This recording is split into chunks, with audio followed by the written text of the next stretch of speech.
Vladimir Putin está aprendiendo una lección a la que todo dictador se enfrenta tarde o temprano. Cuanto más intenta silenciar una revolución, más fuerte se vuelve. En toda Rusia, chispas aisladas de disidencia se están fusionando en una ola de desafío lenta y creciente. Cada intento de aplastarla solo amplifica su sonido.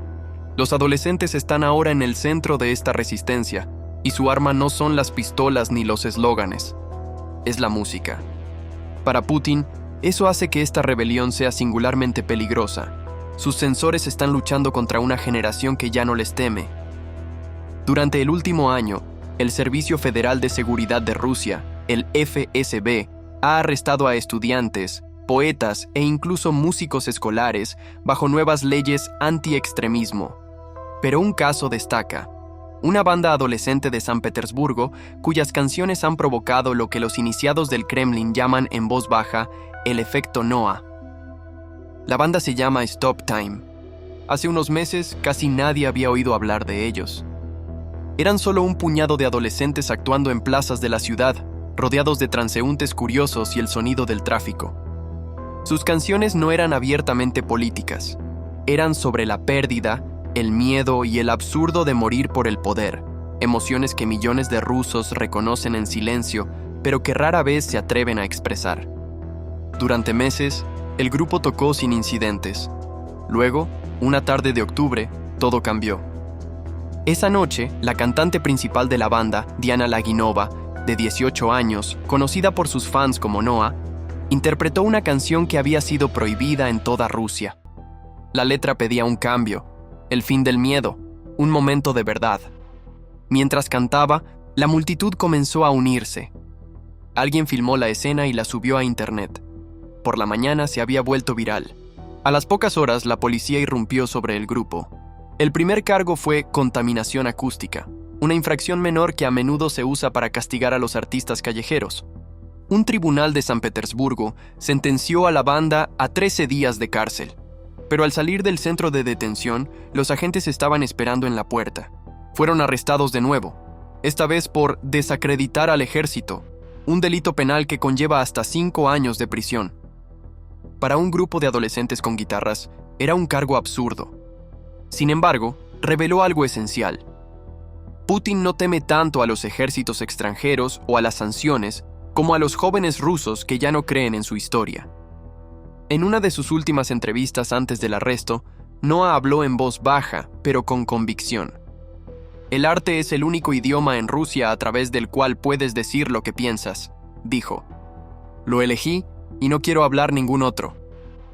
Sus palabras capturaron la paradoja de la Rusia moderna, donde la política, el periodismo y el activismo están todos criminalizados, y la música sigue siendo uno de los pocos lenguajes de disidencia que sobreviven. Los miembros de Stop Time sabían que estaban rompiendo reglas. En Rusia, las protestas requieren permisos del gobierno, y estos rara vez se conceden. El absurdo está integrado en el sistema. Pedir permiso para oponerse al mismo gobierno al que te opones. Aún así, los adolescentes esperaban multas, quizás acoso, pero no prisión. Subestimaron cuán frágil y paranoico se había vuelto el Kremlin. La respuesta de Putin fue rápida y contraproducente. En lugar de matar el movimiento, los arrestos lo encendieron. El nombre y la música de Stop Time se extendieron más rápido de lo que los sensores estatales pudieron reaccionar. A los pocos días, artistas callejeros en Moscú, Ekaterimburgo y Novosibirsk comenzaron a versionar sus canciones prohibidas. Los adolescentes se filmaron cantando en solidaridad, publicando videos bajo hashtags como #FreeNoah y #Music is not a crime. A pesar de los intentos del gobierno de bloquearlos, los clips inundaron las redes sociales rusas y pronto llegaron a los medios occidentales. Reuters y la BBC informaron sobre los arrestos. Un artículo describió el momento de forma sucinta. En el 4º año de la guerra de Rusia contra Ucrania, miles han sido condenados por desacreditar al ejército. Los conciertos callejeros virales de la banda de Laginova muestran cómo la disidencia ahora canta más fuerte que el miedo. La irritación de Putin pronto se hizo evidente. Durante un evento de prensa, se mofó de que Rusia no necesita tales artistas y sugirió que deberían actuar en el extranjero para aquellos a cuyos intereses sirven. Era una vieja táctica, pintar a los críticos como traidores, pero esta vez no funcionó. La juventud se negó a retirarse. Empezaron a aparecer flash mobs en estaciones de metro y parques, con pequeños grupos de adolescentes cantando las canciones de Stop Time antes de dispersarse entre la multitud. Aparecieron panfletos que decían «Libertad para Noa» desde San Petersburgo hasta Vladivostok. Una petición que exigía su liberación obtuvo casi 40,000 firmas en solo unos días, un número extraordinario en un país donde la disidencia en línea es monitoreada y castigada. Algunos partidarios incluso imprimieron la petición y la entregaron a la administración presidencial en Moscú. Solo se presentaron unas pocas docenas de personas, pero el acto en sí mismo importaba. El silencio ya no era la opción por defecto. La rebelión se había vuelto cultural. Ya no se trataba solo de una banda. Se trataba del derecho a hablar, a sentir, a existir sin miedo. Pero mientras los jóvenes cantaban, el sistema temblaba. Detrás de escena, la paranoia se estaba profundizando. Una investigación reciente de The Telegraph reveló que el FSB había abierto casos criminales contra varios oligarcas exiliados, incluido Mikhail Jodorkovsky, acusándolos de planear un golpe de Estado. Los analistas lo vieron como un síntoma de la creciente inestabilidad del régimen. Cuando los dictadores pierden el control, inventan enemigos. Durante años, Putin culpó a la OTAN, a Occidente y a Ucrania. Ahora, se estaba volviendo hacia adentro, etiquetando a estudiantes, profesores y músicos como amenazas a la seguridad nacional. Al mismo tiempo, la economía de Rusia se estaba resquebrajando bajo la tensión de la guerra.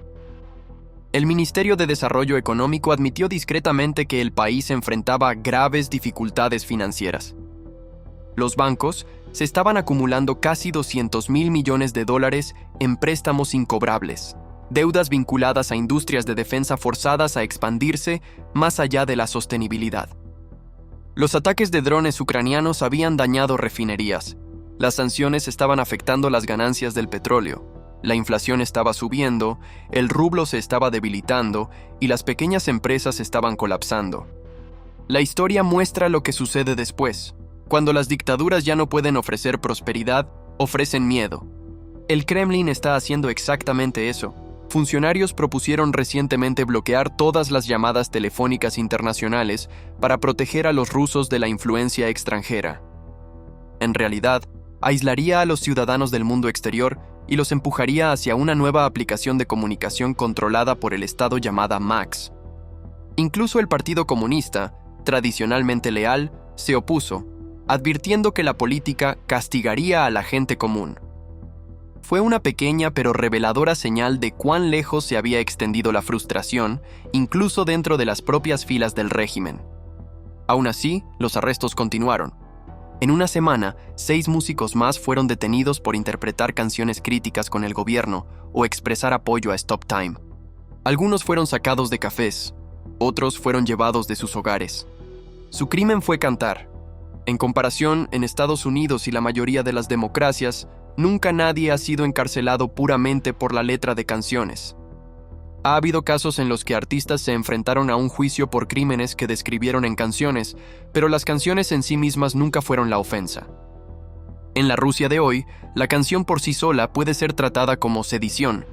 Un caso particularmente inquietante involucra a un profesor universitario que publicó una línea de una canción de la década de 1930 que decía: «Es mejor morir luchando que vivir como un esclavo».